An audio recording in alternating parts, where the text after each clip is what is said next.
Ce que je crois, c'est que la ligne de démarcation, c'est l'oppression. La ligne de démarcation, le moment où on rentre dans la question, et je vais finir de vous répondre sur la tectonique des plaques internationales, la question où on rentre dans la problématique de ce qu'on peut appeler les minorités, les mosaïques, peu importe, c'est l'oppression.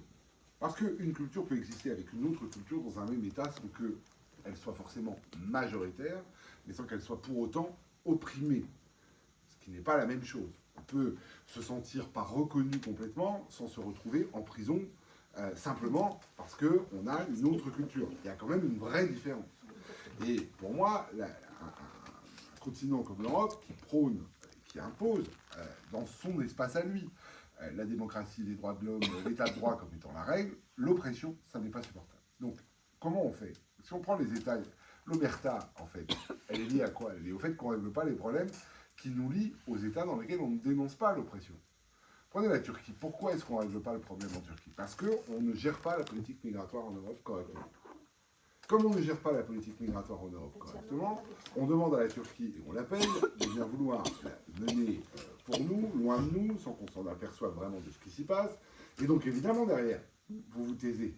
Parce que comment vous vous trouvez dans une situation de dépendance, parce que c'est ce que l'Europe a fait, elle a créé une situation de dépendance vis-à-vis de la Turquie, notamment sur une partie de la gestion de la crise migratoire. À partir de là, vous êtes obligé d'être quasiment complice par votre silence de ce que vous pourriez dénoncer. Quand je vous disais, sans comparer les situations des uns et des autres, que j'étais l'autre soir avec les femmes kurdes, c'est parce que je considère que c'est un sujet majeur aujourd'hui.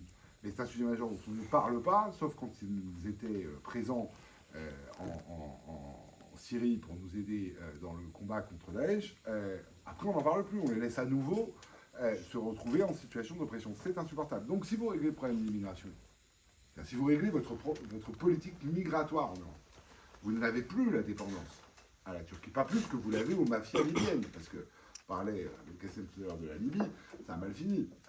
Et il y a une partie quand même de la situation en Libye qui nous pose aussi question aujourd'hui. Et donc, aujourd'hui, le seul moyen pour que l'Europe soit cohérente entre ce qu'elle dit pour elle-même et ce qu'elle fait, c'est qu'elle règle ses propres problèmes sans se créer des dépendances avec des États dont elle sait qu'ils sont des États qui ont des politiques d'oppression. C'est le seul moyen. Quand nous, on propose une politique migratoire différente, on répond en partie. Ça veut dire qu'ensuite, on peut parler des Kurdes.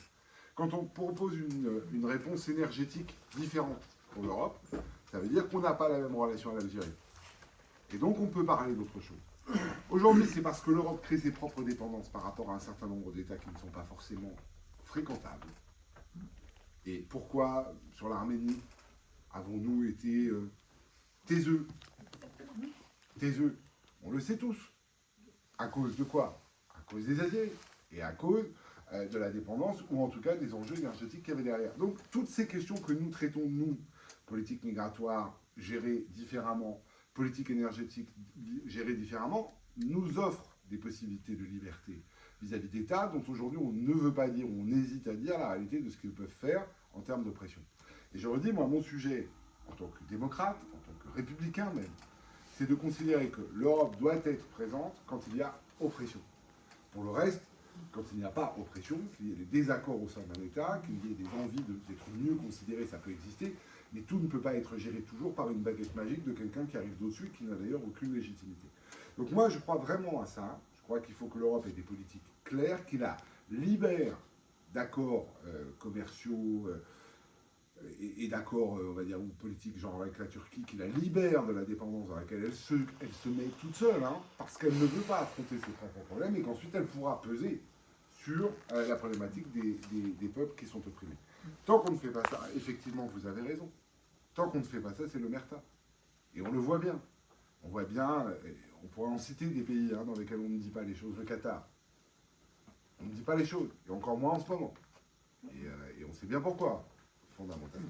Et donc, il faut qu'on soit d'accord sur l'idée que c'est pour ça que nous voulons une Europe qui se renforce, parce qu'une Europe qui se renforce, c'est une Europe qui s'autonomise, qui a ses propres souverainetés et qui est beaucoup moins dépendante, d'accord avec des États qui sont, je le redis, pour certains, peu ou pas du tout fréquentables. Je voudrais juste un ou deux points. À ma connaissance, hein, les seuls endroits d'Europe où le berbère est enseigné, c'est en Catalogne. Et c'est une décision du gouvernement catalan.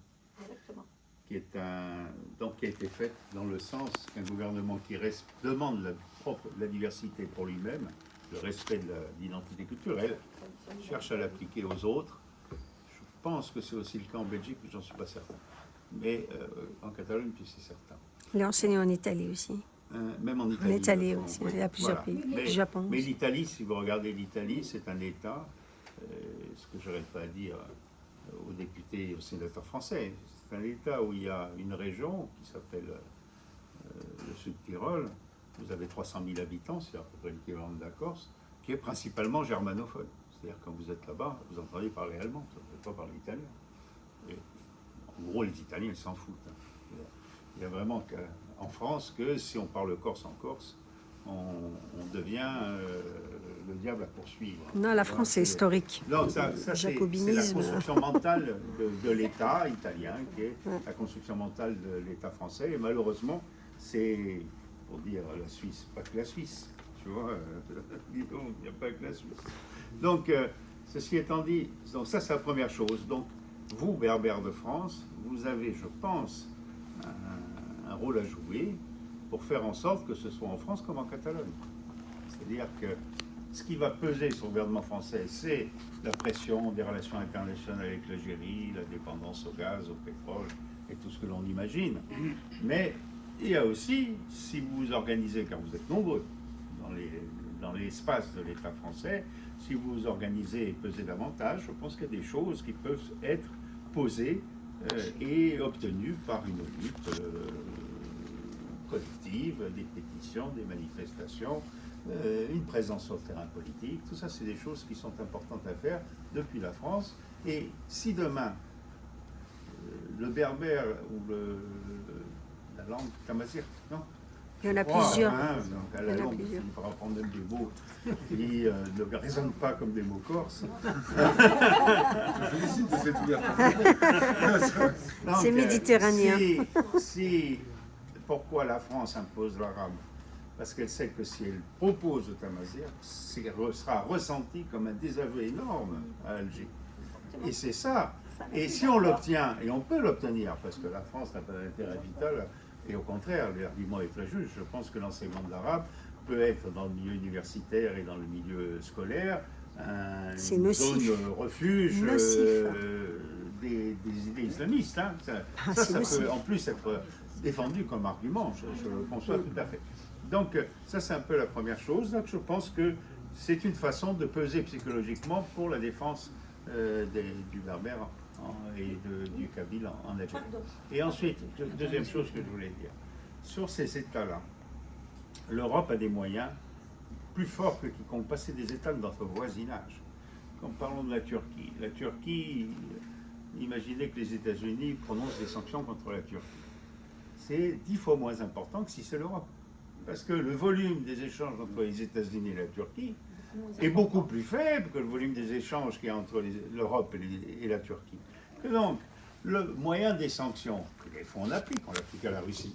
Aujourd'hui, et on l'a développé, bon, elles ne sont peut-être pas aussi efficaces que l'on l'espérait, mais elles sont là et elles pèsent sur le climat mondial. Et de toute façon, tous les États n'ont pas la surface et les ressources minières de la Turquie, de la Russie pour faire face à un boycott de l'économie européenne. Par contre, je peux vous garantir que si demain l'Europe décide de fermer les échanges avec la Turquie s'effondre en quelques mois. Et l'Algérie, ça ne sera pas loin, même si ils ont une matière première qu'ils pourront vendre à d'autres. C'est ce que fait la Russie finalement, son pétrole et le gaz, elle est voir à la Chine et à l'Inde.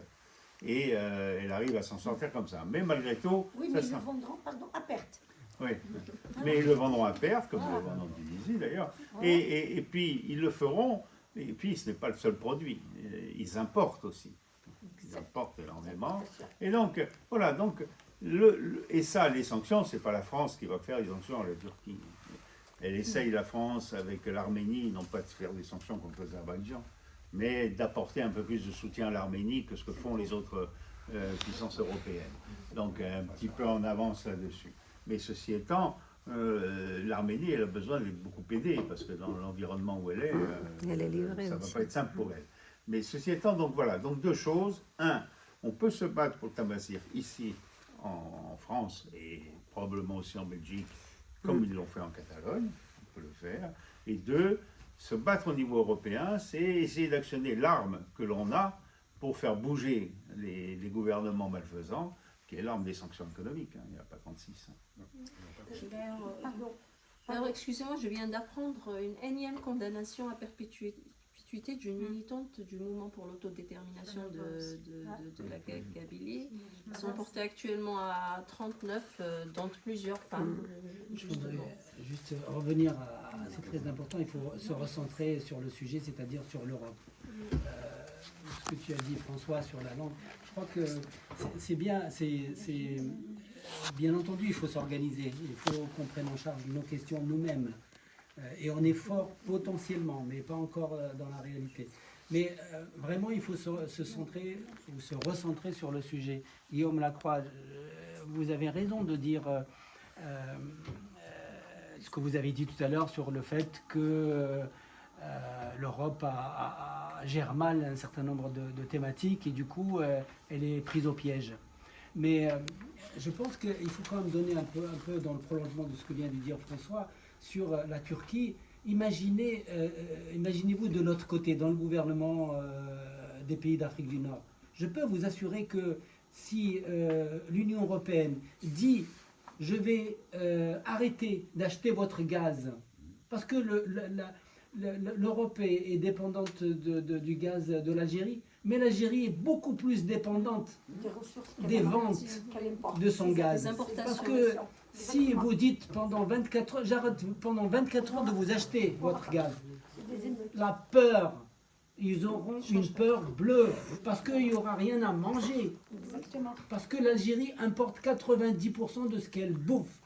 Si vous ne lui donnez pas, vous, les moyens d'acheter ce qu'elle bouffe, eh bien, vous allez voir que ça va être le chaos en 24 heures. Donc il faut faire changer, comme nous disons nous, faire changer la peur de camp. Il faut qu'elle soit de l'autre côté. Et vous avez l'Europe en dehors des valeurs à partager, démocratie, droits de l'homme. C'est très bien de défendre ces valeurs-là pour les valeurs. Mais il y a un accord d'association. Ça, c'est factuel, c'est concret. Et cet accord d'association avec tous les pays avec lesquels l'Europe commerce, il y a un article qui dit cet accord est conditionné par le respect des principes démocratiques et des droits de l'homme. C'est l'article 2, par exemple, pour l'Algérie, c'est l'article 2. Et l'Union européenne ne l'a jamais appliqué. Si elle dit simplement « je suspends pendant un mois cet accord-là », eh ben, vous allez voir que les généraux vont courir vers vous pour dire s'il vous plaît, on va négocier. Qu'est-ce que vous voulez? Donc vraiment, pensez-y à ça. Ne pensez pas simplement que l'Europe est à la merci. C'est des petits États, c'est pas des gros États. L'Algérie, la Tunisie, c'est quoi? C'est rien du tout. C'est un département français. C'est surtout des États gérés par des mafias. D'une mafia de militaires Des généraux qui sont là pour leurs intérêts financiers. Et au final, dès que leurs intérêts financiers sont touchés, ils vont changer Ils d'attitude. sont copains, ouais. Ils finissent tous à leur retraite ici. Je pense que je ne vais pas aller dans les détails. Oui, il y a beaucoup de condamnations à mort, des condamnations à perpétuité, des hommes, des femmes. Bon, je parle de femmes parce que je suis aussi présidente d'une association de femmes. Et c'est des condamnations politiques, c'est des preuves fabriquées, etc. Et là, malgré tous les rapports d'Amnesty International, les rapports des rapporteurs de l'ONU, rien ne bouge. Et on aimerait bien qu'aussi l'Union européenne fasse quelque chose. On attend de l'Union européenne qu'elle fasse quelque chose. Oui. Vous avez dit une chose très importante, il fallait qu'on bouge. Ça fait des années que les Amazirs bougent en France. On sort tous les 20 avril, on sort très souvent et c'est pas nouveau. Et pourtant, rien ne change. Ce qui change, paradoxalement, quand ça brûle, quand les frères musulmans, quand les musulmans de France se sont mis à faire leurs prières partout. Ça a dérangé les Français. Donc il fallait se bouger pour résoudre ce problème. Quand les banlieues brûlent, ça bouge. Mais nous, malheureusement, on n'est pas des casseurs. Donc on a l'impression qu'il faut casser pour qu'on se fasse entendre. C'est la même chose. C'est la même chose. Une sentence est tombée sur les condamnés à mort. L'AFP a cru la presse algérienne. L'AFP qui est en train de mener un tas d'enquêtes concernant Gaza, ce qui se passe. Une quarantaine de condamnations à mort. Il a fallu que ce soit Amnesty International qui, par le biais du mouvement indépendantiste, et qui leur ont produit tous les documents qui montraient vraiment l'innocence des personnes qui étaient condamnées à mort, bien condamnées à perpétuité, pour qu'elles reviennent sur son communiqué. Ça, c'est pour vous dire. Alors là, ça m'a fait rire la fois où je voyais la rédactrice en chef de, je ne me rappelle plus si c'est Libération ou... je ne me rappelle plus quel journal, sincèrement, hein, elle est en train de dire, on ne publie pas, on fait des enquêtes très approfondies avant de publier une information. Ah, mais dans ce cas-là, qu'avez-vous fait pour ce qui se passe en Algérie, en Kabylie, Les Touaregs le feu aussi. de 2021. Voilà, l'omerta, c'est à cause de cette histoire nocive entre l'Algérie et la France. Il y a eu 2 guerres avec l'Allemagne. L'Allemagne a fait son mea culpa. Elle a indemnisé les peuples qu'il fallait qu'elle indemnise, donc nous, les Français. Elle a fait ce qu'il fallait faire avec les Juifs, et la génération des Allemands qui sont venus après cette guerre se porte mieux. La jeunesse allemande se porte mieux. Elle a fait son histoire, elle a fait le deuil de son histoire, elle a assumé ses responsabilités. Nous, ce qui mine encore, c'est cette fameuse histoire qui est encore enterrée entre l'Algérie et la France. Qu'on la sorte une bonne fois pour toutes, et puis tout le monde va être tranquille. Voilà, c'est des choses comme ça. Et puis pour revenir, nos manuels français, pour la simple raison que j'enseigne, dans l'histoire on dit les Arabes sont arrivés à Poitiers. C'est pas les Arabes. Amazirs. C'est pas les Arabes. Ce qu'on ne retrouvera pas chez les Espagnols. Les Espagnols n'écriront pas les Arabes sont arrivés à Poitiers. C'est ça la différence fondamentale qu'il y a. Donc déjà dans tout ce qui est officiel en France, on nous enfonce dans cette arabité. On enfonce l'Afrique du Nord L'Institut du dans mandat. cette arabité. Donc c'est vrai que nous on fait ce qu'on a à faire. D'ailleurs on le revendique depuis un bon moment. Revoyez les manuels. C'est très important. L'histoire commence déjà dans les manuels, de ce qu'on apprend à l'école. C'est très important. Donc ça commence comme ça, et puis le reste, on est là, hein.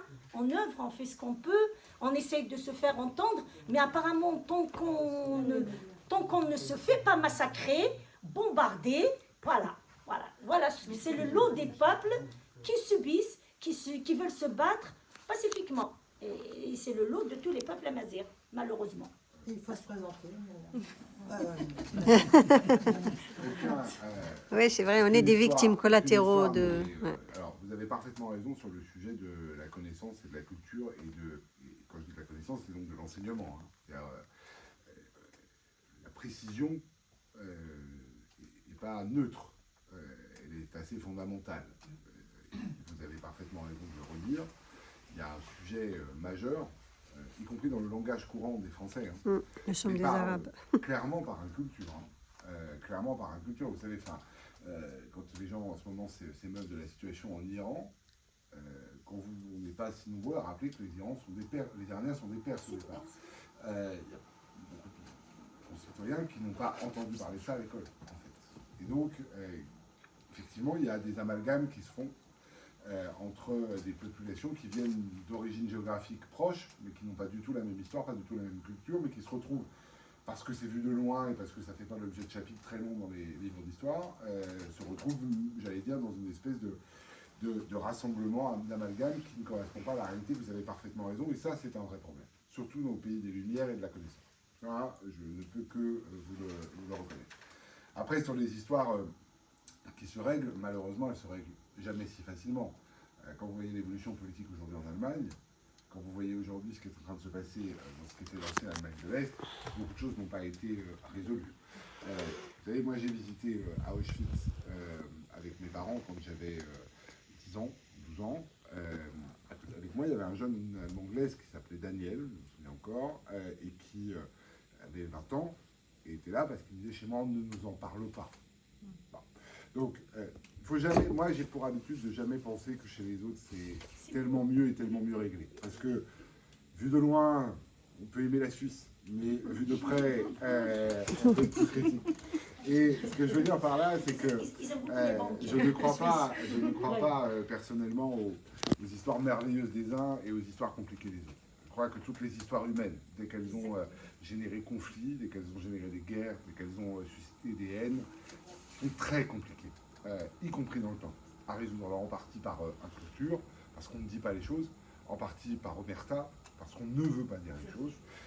Ça, vous avez parfaitement raison, mais je suis toujours très prudent sur l'analyse qu'on fait des situations des autres. Et vraiment redire que, honnêtement, et j'entends avec Kassem ce que vous dites, il y a un vrai sujet, non pas dans mon propos de dire nous sommes dépendants des autres, je dis juste que aujourd'hui, c'était mon propos du tout départ, l'Europe ne sait pas parler d'une seule voix. L'Europe ne sait jamais parler d'une seule voix. Les décisions dont vous parlez là, qui sont des décisions effectivement importantes, qui pourraient être prises, ou en tout cas au moins discutées, ne le seront jamais. Aujourd'hui, en tout cas, dans une Europe qui est aujourd'hui une Europe qui ne veut pas être un ensemble cohérent sur sa politique étrangère, notamment. Et c'est dramatique, parce que ça nous met systématiquement dans des situations de faiblesse et de fragilité, et pour nous-mêmes, et pour les peuples opprimés, parce qu'en fait, ça, dire, on se crée tous les mêmes difficultés. Et moi, vraiment, cette conviction, quand nous, on parle de renforcer l'Europe, une Europe qui se renforce, dedans, il y a cette obligation d'une diplomatie européenne. Parce qu'à ce moment-là, on peut commencer à avoir des rapports de force. Parce qu'aujourd'hui, la réalité, c'est qu'on peut avoir 3 États qui disent on va rompre les acquisitions de gaz pendant quelques jours. T'es pas à l'abri que t'es 2 États qui profitent de l'événement pour aller acheter du gaz moins cher. Et donc, t'es pas à l'abri non plus que le Russe ou le Chinois débarque pour dire ah bah si les Européens font des misères à Algérie, moi j'arrive. On les doit faire quand même. Bon. Donc, tout ça existe. Et la situation n'est pas si simple. Mais le petit point de démarrage pour arriver à des rapports de force tels que tu les évoques, c'est une Europe qui parle d'une seule voix au plan diplomatique. Tant qu'on n'en sera pas capable, nous nous retrouverons systématiquement à continuer de tourner en rond, et c'est pas en cassant, cher ami, dans les rues que ça va s'arranger. Non, je sais bien. Mais ce que je veux dire par là, c'est que c'est aussi pour ça qu'il faut aller voter le 9 juin. On est trop respectueux de l'ordre, on respecte trop ce pays qui nous a accueillis, voilà. On ne fera jamais des choses comme ça. Et puis, pardon ? Qui nous a colonisés aussi. Oui, oui. Oui.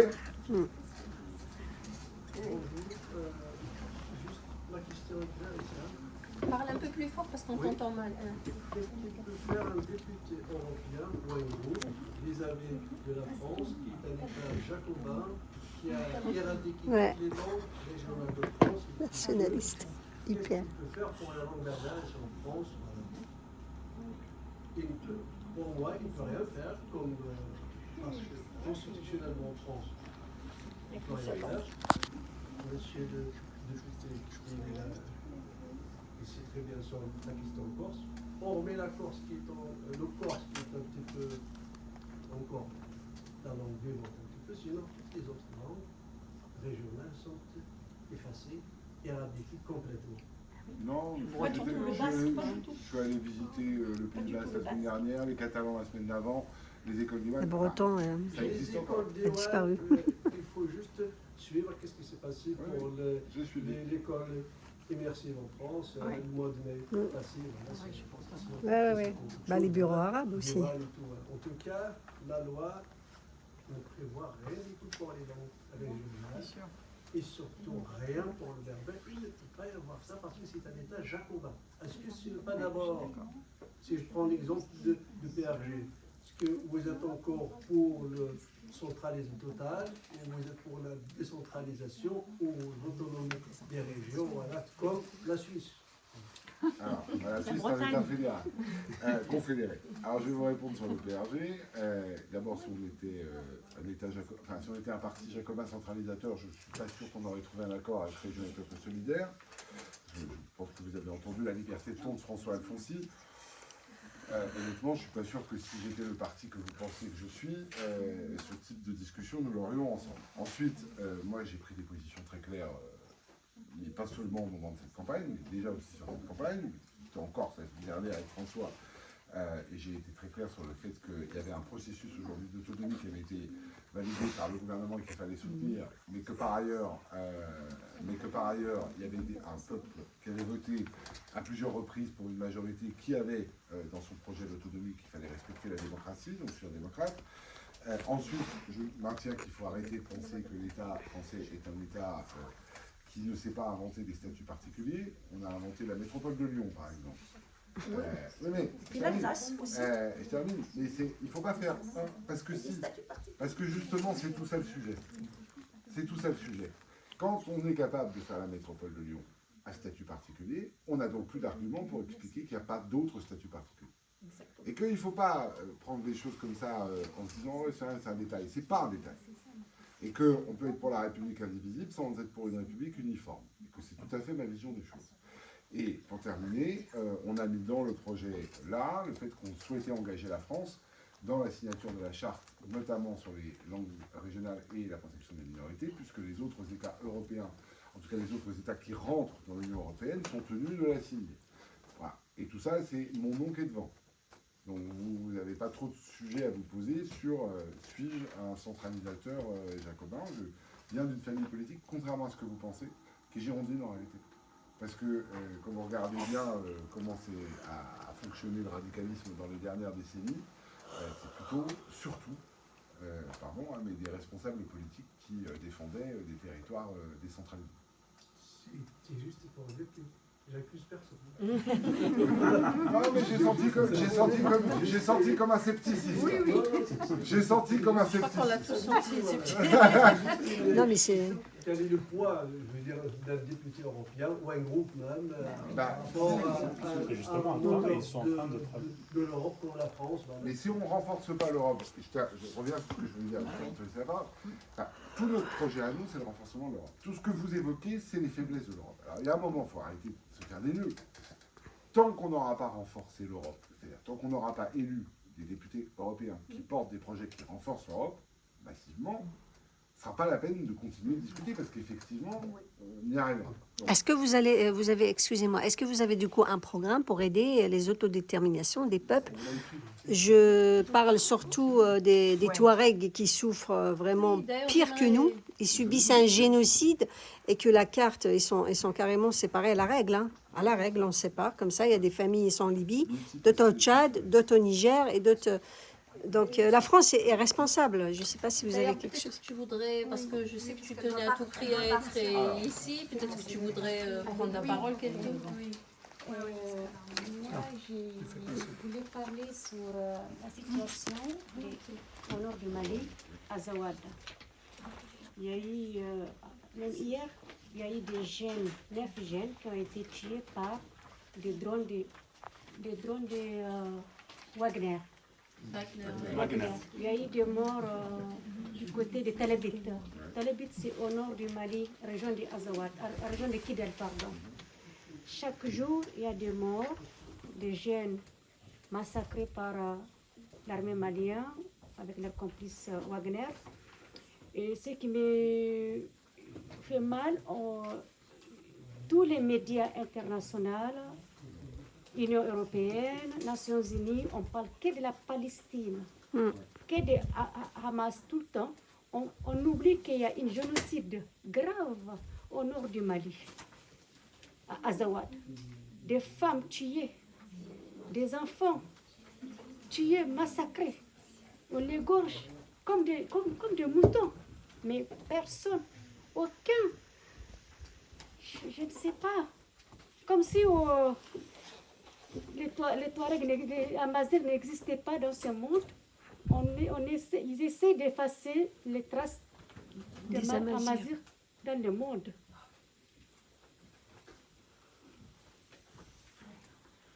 Merci. Aucun Ouais, média. c'est vrai que les médias français... Ni LCI, ni BFM, ni Personne. Même les manifestations qu'on a fait le 14 avril 2024 avec les Amazirs, les Kabyles, aucun média était là. Ni France 24, personne. Comme si on n'existait pas, on n'est rien dans ce monde. On parle que de Gaza. Palestine, on parle que de Hamas, on parle que de je ne sais pas. On oublie, il y a beaucoup, comme en parlant de Kabyles, partis qui sont dans la prison algérienne. On a été brûlé Entre vif. la vie et la mort. Personne ne parle de ces gens-là, personne. Moi, j'ai la colère contre les États. Les médias. Les médias, oui. Oui, Et- ils sont complices. Oui, ils sont complices. Ils sont complices. Et ouais. on ne parle pas de Ouais. Amazirs, Ils on font parle pas leur travail. Des pauvres Kabyles qui sont dans la prison. On ne parle pas d'un génocide grave dans la région de Kidal, à Zawad. Même hier, il y a eu des morts. Hier. Des drones qui ont tué des innocents, des jeunes qui ont envie de vivre, qui ont envie de survivre. On les empêche de vivre, on les tue. On dit, ah venez, l'armée malienne, il fait croire aux Turcs, à l'État turc, de leur donner des drones pour tuer des terroristes. C'est faux. Ils tuent des enfants, des femmes. Il y a une femme qui a été brûlée. Brûlée. Il y a une femme qui a été brûlée. Elle est dans mon téléphone, ces images. Brûlées. Par l'armée Même malienne. les Émirats, ils ont des casernes au Niger et tout ça. Enfin, le C'est ça. petit État, Ouais. normal. On ne parle pas de ces gens-là, on parle que de Hamas, de Palestine. Les États, l'Union européenne, Nations Unies, ils ne condamnent jamais ce génocide qui se passe dans le nord du Mali. Les Azawadiens qui se font massacrer pour rien, des innocents, des femmes, des enfants. Ils ont Malheureusement, chassé l'armée française, c'est juste pour amener les bandits Wagner pour tuer des innocents, pour éliminer toutes les Touaregs, les Amazirs, tout dans cette zone du nord du Mali. Personne ne parle, personne. Parce que vous êtes trop riche, madame. Oui, notre terre est riche. Ouais. Vous avez beaucoup de pétrole, Oui. beaucoup de gaz. Oui, on a tout. On a des diamants, Voilà. on a de l'or, on a Diamants, l'or, tout. voilà. Donc il faut chasser les Amazirs, il faut les détruire quasiment de cette terre. Et on ne parle que des Hamas. On oublie, il y a un peuple Amazir qui se fait massacrer pour rien, des innocents. Même Mais le je- gaz algérien, elle appartient aux Touaregs, il Voilà, faut le c'est ça. dire. Mais nous sommes L'or, le frontières. diamant. Nous Bah voilà. sommes Dubaï, il a l'or et le... Nous sommes frontières etc. et on oublie cette zone géopolitique nomade, on oublie hypocrite. cette zone nomade qui est riche. Et voilà, je m'excuse, vraiment, je suis désolée. Merci, mais Kento, merci. c'est moi qui vous remercie de m'avoir invité pour vraiment parler de ce qui se passe au nord du Mali, à Azawad. Il y a beaucoup de massacres. Actuellement, où je vous parle, chaque jour, il y a des morts. Il Chaque faut jour. dire aux médias de parler un petit peu, parce que les Gaza, c'est tout de Les suite. médias, toujours, moi, tous j'ai les jours. cherché à rencontrer LCI ou BFM, mais malheureusement, je n'ai pas pu accès. Mais j'aimerais bien, je vais vraiment toujours garder l'espoir, avoir au moins un média qui va m'écouter et que je vais parler des Nations Unies qui ne dit rien, Union européenne qui ne dit rien, qui ne parle pas du nord du Mali, qui ne parle pas des Touaregs qui sont en train de massacrer. On les massacre. Donc, merci de m'avoir accueilli et toutes mes excuses, vraiment. Merci, non, merci. Merci, Kento. Ouais, merci. S'il y a des médias encore crédibles, Mais ils doivent faire leur travail. Je souhaitais les Il y a rencontrer. des génocides ailleurs qu'à Gaza. Ouais. C'est des On enfants parle- qui meurent. Oui, oui, ça c'est. Voilà. On parle que de Hamas, mais on ne parle pas de génocide au nord du Mali. Les Touaregs, les Amazirs, partout. On les fait massacrer comme des animaux. Voilà, merci. Merci à Cynthia. vous, merci. Merci. Bon, Je crois c'est qu'il y avait encore compliqué. une question au fond tout à l'heure. Oui. Oui, excusez-moi. Donc, vous défendez la souveraineté des peuples, d'un côté, vous défendez la souveraineté des peuples. Or que l'Union européenne, vu par certaines tendances politiques, que l'Union européenne est l'appendice de Washington, de la Maison Blanche. Comment prétendre défendre les peuples autochtones, la souveraineté des peuples, alors que même les États-nations actuels sont menacés par l'Union européenne et l'américanisation de l'Europe? On voit en France le McDo et le Coca-Cola qui remplacent le vin qui remplace la gastronomie française et l'anglicisme qui aujourd'hui remplace on dit rayon high-tech, on ne dit pas rayon informatique, alors que c'est beau. Rayon informatique, c'est plus facile. Donc, dans ce contexte-là, comment prétendre défendre les peuples, les minorités linguistiques, culturelles, alors que même la souveraineté des États européens sont menacées? Vous êtes incroyablement pessimiste. En plus, ils sont venus ensemble. Ah ouais, non, là, vraiment, vous êtes incroyablement Je suis pessimiste. réaliste, pas pessimiste. Non, non, non. Non, non. Vous n'êtes pas réaliste. D'abord parce que aujourd'hui, si vous dites ce que vous dites donc qu'à l'inverse, ce serait plus simple si les États étaient presque sur l'Europe, puisque vous venez de dire l'Europe menace les États, et vous venez de dire l'Europe menace les États, donc les États seraient plus forts s'il n'y avait pas l'Europe. Alors, un conseil. Arrêtez d'écouter Jordan Bardella. Parce qu'il est en train de vous tirer la tête. Je vous la fais simple. Non, mais je vous la fais simple parce qu'avant, il faut se dire les choses. Le village gaulois, sans potion magique, il résiste à rien et à personne. Hein, donc tous ceux qui pensent qu'on va recréer un village gaulois avec sans potion magique qui va résister au monde entier avec ses petits bras dans Parce son qu'elle village, n'existe pas. il n'existe pas. Et la potion magique, si vous l'avez trouvée, il faudra nous expliquer où elle est et qui c'est, parce que personne ne l'a trouvée.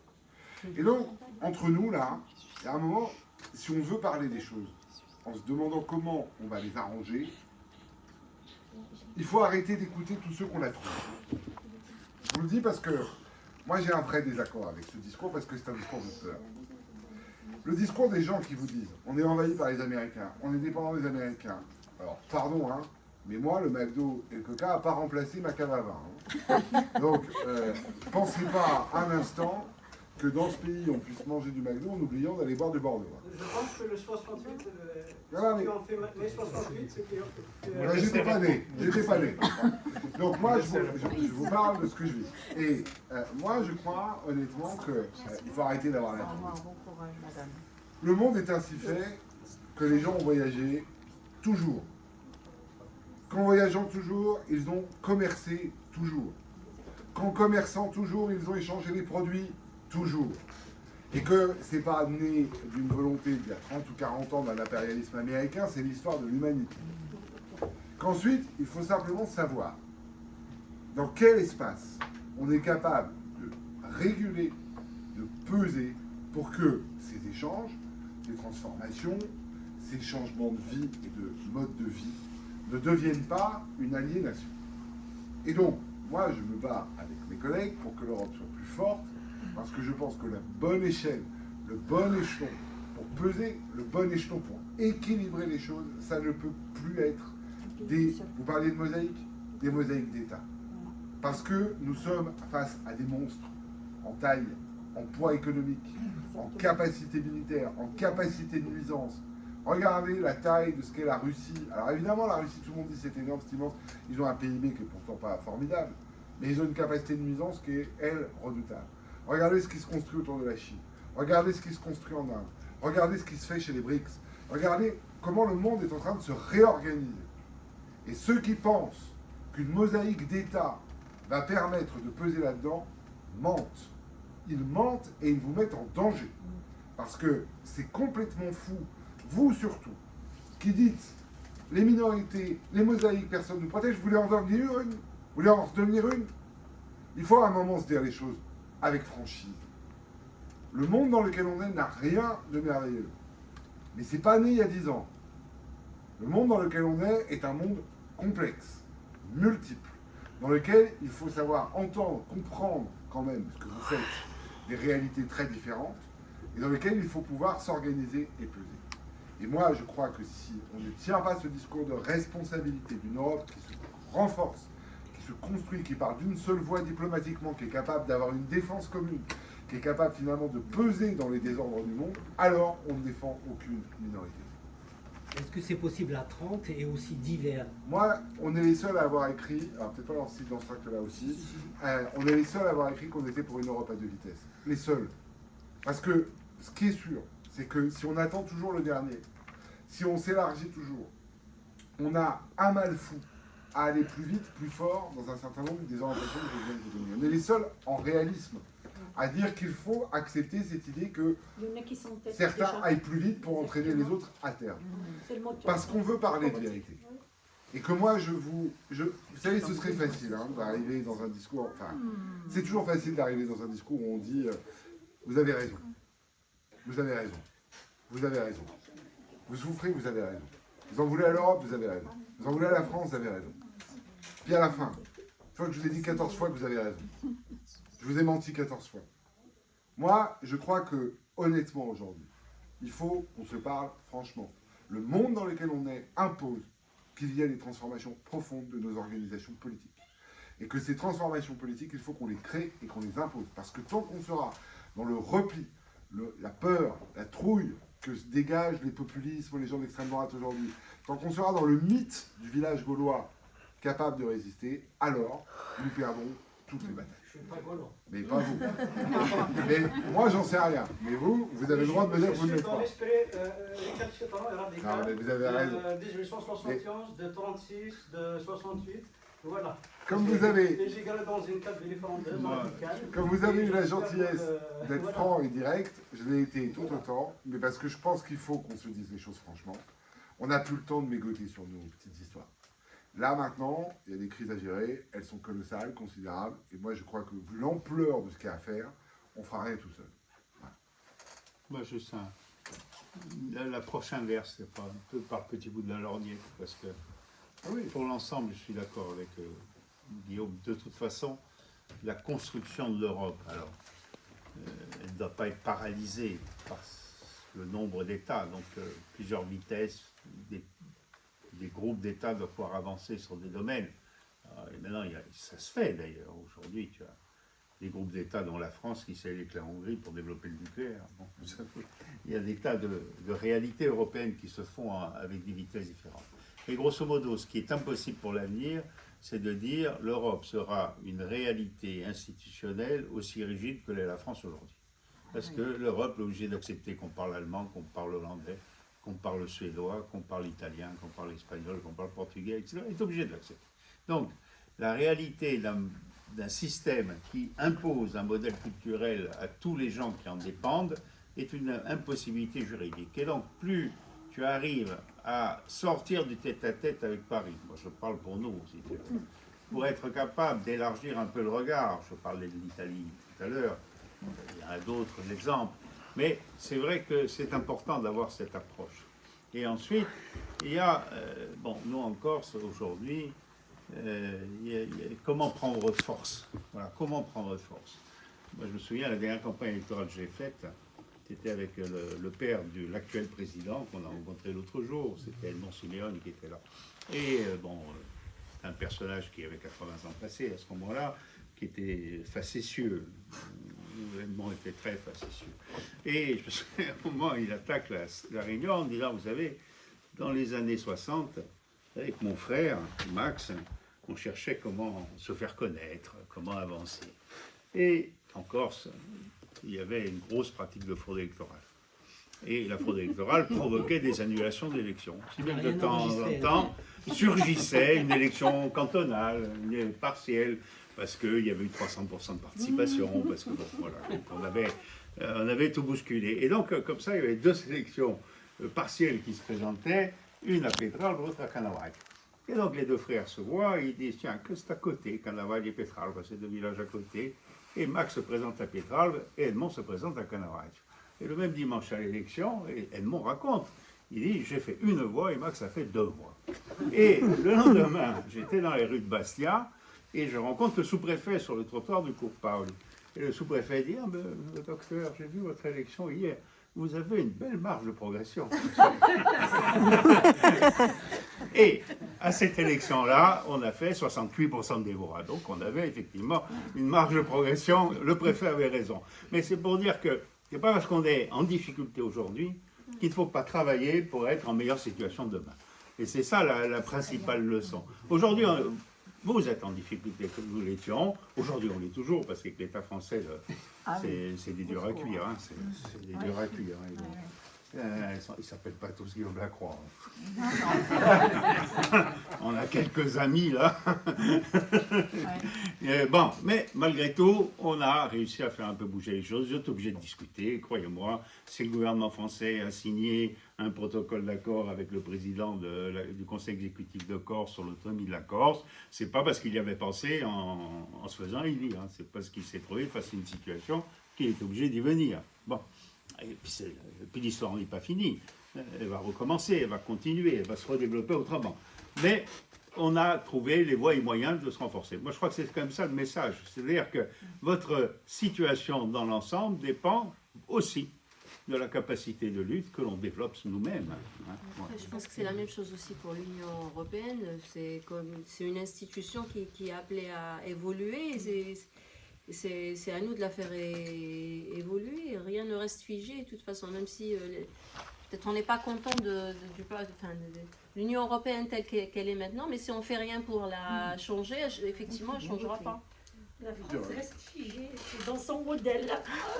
Regardez, Non, mais après, déjà- même la France ne va pas rester figée, à mon avis. Vous n'aviez jamais eu une réunion avec le président du PRG pour parler de ça, ni aucun de mes prédécesseurs, vous voyez que le monde change. Donc, ayez confiance, dites-vous qu'aujourd'hui, il faut construire, bâtir, que les débats, plus on les mène, plus on se parle franchement, plus on se discute, la manière dont on conçoit le monde dans cette période quand même particulièrement complexe, plus on fera avancer les causes. Et que moi, je ne hiérarchise pas entre les êtres humains, je l'ai dit 20 fois dans toutes les télés que j'ai fait, hein. Vous ne ferez jamais hiérarchiser entre les victimes de l'oppression, jamais. Je ne choisis pas mes victimes, celles dont je parle et celles dont je ne parle pas. Je crois en l'état de droit et j'y crois suffisamment pour considérer que tous ceux qui n'en bénéficient pas, qui ne sont pas protégés réellement dans leurs droits, méritent notre protection. Donc c'est aussi ça le message du 9 juin pour nous. C'est une manière très sympathique de dire que nous avons nous aussi une marge de progression. C'est aussi une grande marge. Je vous souhaite la même. Bon, Guillaume aussi, une marge de Oui, progression. je vous souhaite la même que celle des amis corses de M. Alphonse. Je vous propose qu'on Ah, merci. en reste là ce soir. Oui, merci à vous.